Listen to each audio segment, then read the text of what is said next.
Еден ден додека скромниот старец седеше и продаваше домашни јајца, најде една жена и го праша старецот: колку ги продаваш јајцата?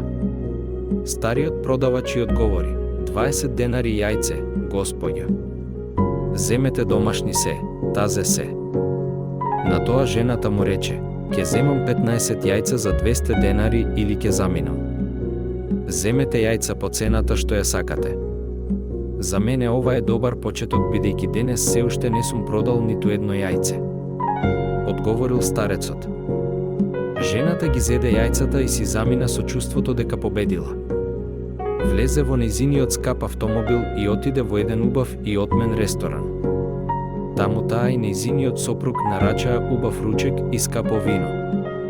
Од нарачаното изедоа дел, додека поголем дел оставија. По завршување со ручекот поминал сопственикот на ресторанот за да ги поздрави и да ги запраша дали биле задоволни од храната и услугата. Пред излегување го повикаа келнерот за да ја платат сметката која изнесуваше 3600 денари. Жената остави 4000 денари и му порача на сопственикот на ресторанот да го задржат кусурот.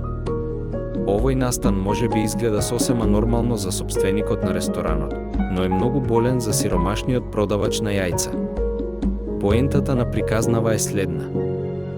Зошто секогаш покажуваме дека имаме моќ кога купуваме од сиромашните?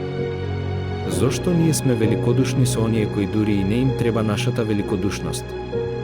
Секогаш кога имате можност, купувајте производи од скромни луѓе, селани, кои најчесто цели денови седат на студ и жега и продаваат од она што со труд и мака го одгледале. Не ги одминувајте, на тој начин правите добротворност обвиткана во достоинство. Повеќето од вас нема да ја споделат оваа порака, но, ако сметате дека луѓето треба да го видат ова, тогаш споделете ја оваа поучна приказна.